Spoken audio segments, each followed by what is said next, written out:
नमस्कार, मैं अमित गोदियाल और आप देख रहे हैं उत्तराखंड हलचल। तो इस समय गोपेश्वर में मैं मौजूद हूं और एक ऐसी घटना पे फिर से बात करनी है जो आपने सुनी भी है और जिसे जब एक घटना होती है उसके बाद पूरा जो चमोली है वो हिल जाता है। चमोली एसटीपी प्लांट की एक घटना होती है जिसमें करंट लगने से कई लोगों की मौत हो जाती है। एक युवक हमारे साथ हैं जिनके भाई वहां पर मौजूद उस समय थे, एक कंपनी के माध्यम से वहां कार्य कर रहे थे। पर ऐसा क्या हुआ, क्योंकि उस घटना के बाद जांच की बात की गई थी। उस घटना के बाद यह कहा गया था कि जो लोग वहां पर हैं उन्हें मुआवजा और उनकी मदद की जाएगी। एक युवक है जो यहीं इसी चमोली जिले के हैं और साथ लगातार कई महीनों से और मैं कहूं सालों से, 1 साल से चक्कर लगा रहे हैं। अब इनकी जुबानी सुनते हैं और ये भी सुनते हैं कि क्या हुआ है, इनके भाई किस में काम करते थे और अब इनके साथ क्या हो रहा है। क्या हुआ था, मतलब क्या रहा, जो आपके भाई थे किस चीज में वहां पर थे, क्योंकि बड़ी घोषणाएं वहां पर हुई थी जी। उस करंट हादसे के बाद क्या हुआ? भाई मेरा नाम है अजय रावत, मेरा भाई छोटा था योगेंद्र रावत। अच्छा, जो कि छोटे भाई थे। हाँ 22 साल अभी उम्र थी उसकी। 3 साल से अभी टेक्नीशियन में काम कर रहा था, लैब टेक्नीशियन में काम कर रहा था। लेकिन अभी सबसे बड़ी बात यह है, हमने नमामि गंगे प्रोजेक्ट से वो चल रहा है प्लांट, हमने उन्हें मतलब कॉल किया। उन्होंने कहा कि हमारे इसमें कोई रोल नहीं है, सिर्फ नाम है। तो उन्होंने कहा कि जीवीएम प्रोजेक्ट उसके नाम से चल रहा है, कि उनके आदमी थे। उनसे बात की, उन्होंने कहा हमारा कोई रोल नहीं है। फिर उन्होंने कहा कि एक्सिस पावर का रोल है। एक्सिस पावर में जो जय भास्कर जो अंदर भी गया था, उसने कहा कि मेरा कोई रोल नहीं, तीसरी कंपनी है। कि 1 साल से मैं इधर से उधर भटक रहा हूँ, लेकिन अभी तक कुछ भी नहीं मिल रहा है। ना सरकार की तरफ से जो मिला था, लेकिन 3 साल से अभी ना उनको पीएफ मिला है, ना उनका कोई मुआवजा। 3 साल से भटक रहे हैं और कंपनी 3 साल से वो कार्यरत थे। और उसके बाद जो पीएफ के पैसे हैं और जो कंपनियां हैं वो ये एक दूसरे पे बात डाल रही हैं। जी हाँ, एक दूसरे पे कह रहे कि ये कंपनी काम कर रही है, वो कह रही है वो उस कंपनी। लेकिन इसमें अब सबसे बड़ी बात मेरी ये है, अगर वो 3 साल से काम कर रहा था, जिसके 4 महीने की जो सैलरी थी वो जल संस्था ने कैसी दी? फिर पेंडिंग सैलरी जल संस्था ने कैसी दी? अगर आदमी कह रही कंपनी कि हमारा आदमी नहीं था, फिर जल संस्थान 4 महीने की सैलरी कैसे दे सकता है? तो जल संस्थान से क्या आपने बात की वहां जाके? उन्होंने क्या कहा? अगर वो सैलरी दे रहे हैं तो उन्होंने क्या कहा, ये क्या चीज दे रहे हैं, वो क्यों दे रहे हैं पैसा? उन्होंने ये कहा कि मैंने कहा, उनको ये कहा था कि अभी तुम्हारा रोल है यहाँ पे कि 4 महीने की सैलरी कौन देगा पेंडिंग। उन्होंने कहा कि 4 महीने की सैलरी उनका 1 करोड़ पे कुछ हम जब्त किया था ब्लैक लिस्ट में, उसी पैसे दे रहे हैं हम। अच्छा, एसटीपी प्लांट जो जहां पर आपके भाई थे वहां पर भी एक मतलब ये वो था, कई आरोप उसमें लग रहे थे। तो क्या मालूम था वहां पर इस तरह की घटना हो सकती, क्योंकि टेक्नीशियन आपके भाई वहां पर थे, तो कैसी उम्मीद थी क्या कि मतलब इतनी बड़ी घटना वहां पर हो जाएगी? हाँ, ये घटना पहले भी हुई थी, जो नेपाली बोल रहे थे उस टाइम पे हुई थी, चेतावनी दी थी, लेकिन वहाँ सेफ्टी के कुछ भी इंतजाम नहीं किए थे कंपनी के द्वारा। बार बार तहत करने के बाद उसने भी बोला था कि यहाँ पे चीजें खामियां हैं, लेकिन कंपनी फिर भी नजरअंदाज करती रही। तो उस दिन भी जब ये हादसा हुआ, उससे पहले भी बात हुई होगी, या जो आपने बोला पीएफ की बात आपने कही, सैलरी स्लिप भी रही होगी, वो भी सब आती होंगी? मेरे पास सारे डॉक्यूमेंट हाँ, हैं, जितने भी हैं, सारे डॉक्यूमेंट जितने भी उसके सैलरी स्लिप का है, ये है सैलरी स्लिप का है, ज्वाइनिंग लेटर का है। ये खुद लिख के दे रहे कंपनी कि हमारा कोई रोल नहीं इसमें। ये जो कंपनी है जय मलिक भूषण, उसका पूरा लेटर मेरे पे एसटीपी मैटर पे। लेकिन इसके बाद सारे डॉक्यूमेंट होने के बावजूद भी मैं इधर से उधर भटक रहा हूँ, लेकिन कुछ भी परिणाम नहीं मिल रहा है। जो कि हमारे यहाँ के एमएलए, मैं एक बात वो भी रखना चाहूंगा, भंडारी जी हमारे के एमएलए थे, उनके उसमें आता था, लेकिन उन्होंने किसी के 1 रुपए की मदद नहीं की। उम्मीद थी हमें कि करेंगे किसी की मदद, लेकिन 1 भी रुपए की मदद नहीं की उनकी। एक बात थी राव जी, इसमें हमने ये भी सुना है कि जब ये पूरा हादसा हुआ उसका राजनीति का मोड़ ले लिया इस हादसे ने, या वहां पर सच्चाई है इस बातों में? जी, अगर राजनीति नहीं होती तो क्या पता किसी को कुछ मिल जाता। किसी ने कहा कि कांग्रेस वाले, किसी ने कहा बीजेपी वाले, इसी भरोत में हम लोग फंस गए हैं। करने वाले कोई और थे, लेकिन भुगतना हमें पड़ा, जिनके घर में कैजुअलिटी हुई है। अब इसमें हम क्या कर सकते हैं? अभी हमारे यहाँ आप जाओगे ऊपर, कोई ऐसी भी परिवार है, 6 महीने का बेटा है, 2 बेटियां हैं, घर पे कोई कमाने वाला नहीं है, उनका क्या होगा? 7 लाख से तो कुछ होगा नहीं। ये चीज देखनी चाहिए ना अभी सरकार को। सरकार को मैं 8 बार दे चुका हूँ मुख्यमंत्री कार्यालय में, लेकिन कोई परिणाम नहीं मिल रहा अभी तक। ये कह रहा कि हो जाएगा, वो कह रहा कि हो जाएगा। मतलब आपकी दरकार जो है, आप पीएफ एक तो आपका, और जो कर्मचारी है वो ना मानना, ठीक है। और इतनी बड़ी घटना, और सबसे बड़ी बात है कि इनके जो छोटे भाई थे, इन्होंने भी बार बार ये बात कही थी कि वहां पर जो ये खामियां हैं उसको उजागर किया था, पर उसके बाद भी चीजें नहीं हुई। क्षेत्रीय विधायक जो थे उनके ऊपर भी बड़ा आरोप आपने लगाया अभी। हाँ, जो हमारे सांसद थे वो तो आने को तैयार नहीं थे, उनकी तरफ से कुछ करना चाहिए था ना, लेकिन वो आने को तैयार ही नहीं। सिर्फ आए, घर पे सेल्फी ली, बस चले गए, हो जाएगा तुम्हारा काम, हम देखेंगे। ये तो कोई वो नहीं हो ना। अच्छा, क्या ये अब तो यहाँ पर दौर ऐसा है, उपचुनाव यहाँ पर हो रहे हैं, मैं इसकी बात नहीं करना चाहूंगा इस मामले में, पर जरूरी इसलिए है कि अब उपचुनाव और ये मामला कितना बड़ा हसल में है। जिस समय वो भंडारी जी थे वो दूसरे दल में थे, अब वो दूसरे दल में हैं, और आपने कहा कि सांसद जी भी आए थे, उन्होंने भी ये भरोसा दिलाया था। और इस बार भी, क्योंकि आपने कहा कि कई घरों में ऐसा है कि 2 महीने के बच्चे हैं, 1 महीने के बच्चे हैं, ऐसे भी परिवार हैं, और आपके भी घर की जो माली हालत है वो भी इतनी सही नहीं है। क्या कहेंगे इस बीच, जहां एक तरफ तो ऐसे लोग हैं जो पैसों से जूझ रहे हैं, जो अपने घरों में जिनकी किल्लत है, और वहीं ये इतना बड़ा जो खर्चा, मैं चुनाव का बोलूंगा, इसको कैसे मानते हैं आप?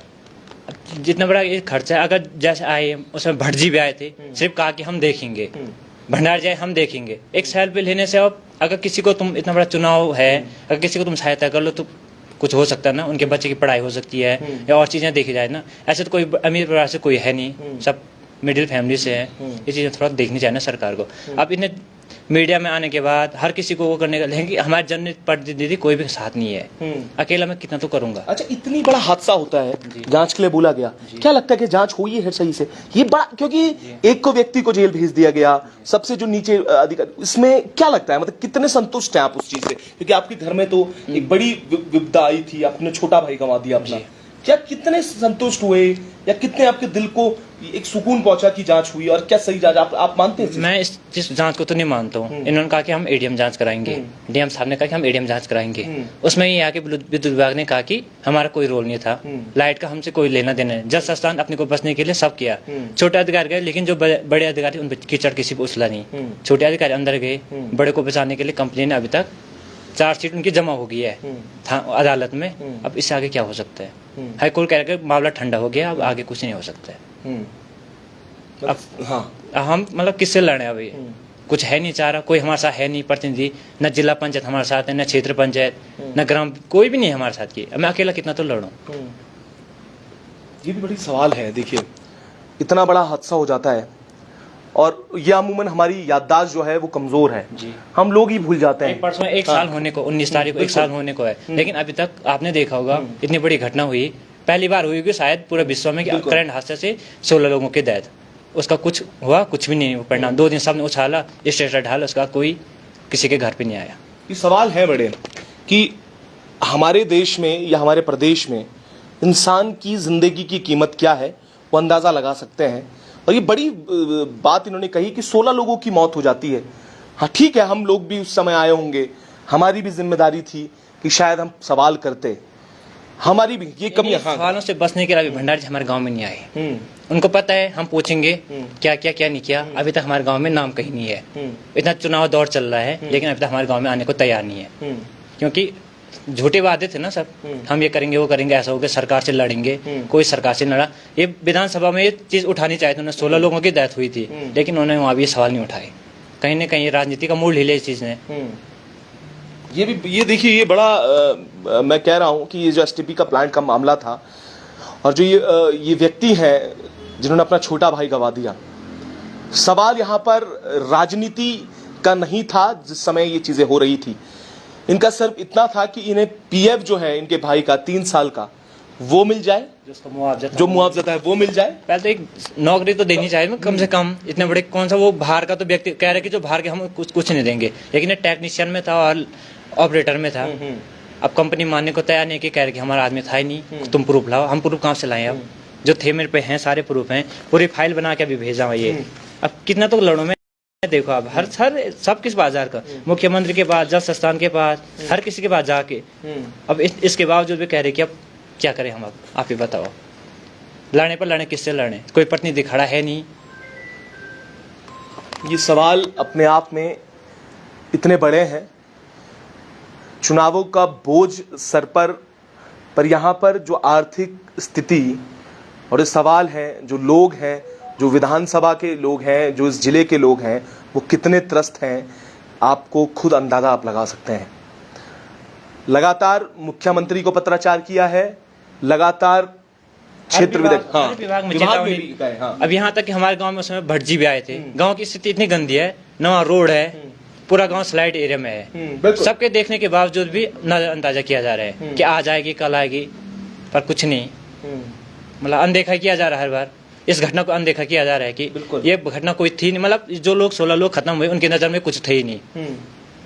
मतलब उनका कहना ये था कि राजनीति इसमें हुई है, वहां लोग गए थे, किसी दल से थे, उन्होंने ये किया, वो मानते ही नहीं। हाँ, ये राजनीति हो, अगर राजनीति होती इतनी बड़ी घटना होती भी नहीं। राजनीति अगर नहीं होती तो किसी को कुछ मिलता, मुआवजा मिलता, अच्छा मुआवजा मिलता, या किसी को जॉब मिलती, कुछ मिलता, लेकिन राजनीति के कारण सब कुछ जहां था वहां का फैल गया पूरा। तो ये बड़ा, मेरी उम्मीद है, मतलब सरकार से उम्मीद है कि उसका जो 3 साल का था पीएफ उसको दिया जाए, उचित मुआवजा दिया जाए, हो सके तो जॉब दिया जाए जो सरकार से बनता है। इतना तो बन ही सकता है, पर कुछ नहीं अभी। पीड़ा भी है। और देखिए, ये हर गांव, जो दूरस्थ क्षेत्र के गांव हैं, और जैसे जिला चमोली में जब हम जाते हैं, और जब हम जैसे बात करें, लेटर दिया है, लेटर अभी सीएम ऑफिस में भी जा रखा है लेटर पूरा, लेकिन अभी तक ये मैं आपको बता दूं, ये तारीख 19 जुलाई 2023 को जो प्रकरण हुआ था उस विषय पर 24 जून को आपने दिया है। बहुत 3 बार दिया, जब जाके तीसरी बार उन्होंने वो किया है, अभी मेंशन किया अपनी उस पे। ठीक है, तो इसमें भी इन्होंने शायद जवाब ये, अच्छा अब मेंशन हुआ है, मेंशन हुआ है। तो देखिए, 1 साल बाद, 1 साल होने को है अब। 1 साल होने के बाद देखिए, ये बड़ा सवाल है कि सीएम हेल्पलाइन पोर्टल, उसके बाद इतनी बड़ी घटना के बाद आखिर कौन शुद्ध लेने आया, और किसने सवाल किए, किसने सवाल उठाए, किसने प्रश्न किए, ये बड़ा सवाल है। और सच्चा जनप्रतिनिधि वो होता है जो लोगों के बीच इतनी बड़ी विपदा में उनके साथ रहता। और आपने एक बड़ी बात कही कि आपके गांव वाले इसलिए नहीं आए क्योंकि वहां जवाब देना पड़ता, वहां पूछते लोग कि आपने क्या किया, उन 16 मौतों का जिम्मेदार आखिर कौन था। खैर, ये याददाश्त जो है अब कम हो चली है उत्तराखंड की। अब देखना यह है कि रावत जी को या और वो जो 15 लोग थे उन्हें इंसाफ मिल पाता है। रावत जी, मैं एक आखिरी सवाल आपसे करूंगा, जो अन्य लोग हैं वो क्यों नहीं खड़े हो रहे हैं, वो क्यों नहीं साथ आ रहे हैं? अब इसे सुनिएगा, समझिएगा कि क्या हो रहा है प्रदेश में, क्यों नहीं आ सकते, क्यों नहीं आ रहे, कारण क्या है? जो और कैजुअलिटी हुई है, हाँ, और अब देखो किसी के घर में छोटे बच्चे हैं, ठीक है, माँ है, अपने घर का काम ही निपटा पाएगी, कब तक यहाँ आ पाएगी? किसी के एक की माँ है, उसके पापा खत्म हो गए, 2 भाई खत्म हो गए, माँ बीमार है, माँ के साथ है, बिल्कुल। अब 4 आदमी उसके घर चले गए, 4 उसके घर चले गए, बच्चे हम एक आदमी है, एक मैं हूँ जो लड़ पा रहा हूँ अभी, पर मेरा साथ भी अभी तक किसी से नहीं मिल पा रहा है। जिसके पास जाऊँ, हाथ फैला, हाथ पैर मार के करूँ कि सर आ जाओ, लेकिन कोई आने को अभी भी तैयार नहीं है। इसलिए मेरे को आपको बोलना पड़ा विवास होकर कि नहीं, ठीक। और ये हमने भी, ये हमारी भी कहीं ना कहीं कमियां हैं, और मैं मानता हूं इस चीजों को कि हमें भी शायद वो चीजें उठानी चाहिए थी, 2 दिन वो पीड़ा दिखानी चाहिए थी जो असल में ये लोग झेल रहे हैं। देखो, एक दिन सबने किया, फेसबुक पे सबने डाला, बड़ी घटना हुई, सबको जाना चाहे, लेकिन उसके बाद कोई प्रतिनिधि, कोई भी लोग नहीं आते उस घटना के बाद। छोटी घटना तो है नहीं, बिल्कुल, पर अभी भी सोचना चाहिए नई चीजें, हर किसी को, क्षेत्रवासियों को सोचना चाहिए। इसमें एक आंदोलन होना चाहिए था, लेकिन आंदोलन में कोई लोग हमारे साथ देने को तैयार नहीं था। शायद अब फर्क नहीं पड़ता। मैंने कहा ना कि ये याददाश्त कमजोर हो चली है। अब उत्तराखंड में जो हमने दौर देखा था, जो आंदोलन देखे थे, उन आंदोलनों की सीख भी शायद हम भूल गए हैं। तो सवाल ये है कि न्याय की ये लड़ाई, हमने इससे पहले बहुत बड़े अंकिता भंडारी जैसा केस देखा, वहां पर जन आंदोलन था, जन सड़कों पर था, वहीं 16 लोगों की मौत हो जाती है। आखिर जिम्मेदार कौन था? क्या वो व्यक्ति जो जेल के पीछे है, या वो व्यक्ति और जो वो प्रतिनिधि जो अपनी उन्हीं जनता के पास नहीं जाते जिनके लिए वो दिन रात मेहनत करते हैं, जिनके लिए वो वोट करते हैं? आखिर जनप्रतिनिधि क्यों बनाए जाते हैं? एक बात और, जैसे में अभी ये रैली चली थी इनकी, मैं सुनना चाह, हर किसी की रैली में गया, मैं कहा कहीं पे तो बोलें कि इतनी बड़ी घटना हुई, हम इसमें कुछ करें, लेकिन किसी के मुंह से ये बातें निकली नहीं, क्योंकि राजनीति मोड़ ले लिया है। वो लोग भूल चुके हैं कि ये मतलब एक कूड़ा कबाड़ से मान के चल गए हो, कि हो गया, नष्ट हो गया, चले गए। ये बड़ी वो विडम्बना है ना हमारी, हम लोगों की विडम्बना है कि कोई साथ देने को तैयार नहीं है। राजनीति तो बहुत दूर की बात है, फिर राजनीति मोड़ ले लिया तभी जाके ये सब चीजें समाप्त हो गई। सही बात है। और ये मुद्दे आखिर उठाएगा तो उठाएगा कौन? जो लोग कल तक कांग्रेस में आके सरकार से लड़ने की बातें करते थे, वो तो अब खुद सरकार के हो चले हैं। तो कौन लोग उठाएंगे? सवाल ये है। पर ये जो 16 जिंदगियां थी, क्या इतनी मामूली कीमत लगा दी गई है? क्या इतनी आसान है जिंदगी? ये बड़ा सवाल है। आप लोगों पे प्रश्न छोड़ता हूं। रावत जी लगातार संघर्ष कर रहे हैं, और ये पूरी जो जनता है उन्हें ये जरूर जवाब देना चाहिए कि आंदोलन में बदलकर उन 16 जिंदगी का जब 19 तारीख जब आएगी तो शायद लोगों को अपने घरों से बाहर आना चाहिए, क्योंकि आज एक व्यक्ति था जिसने अपना छोटा भाई गवा दिया, किसी ने अपना बेटा गवा दिया, किसी के अभी छोटे बच्चे हैं, किसी की मां अकेली हो गई है। क्या आप लोगों को ये दर्द महसूस होगा तो क्या आप अपने घरों से निकलेंगे, सवाल करेंगे इन जनप्रतिनिधियों से? ये मैं आप पे छोड़ता हूं।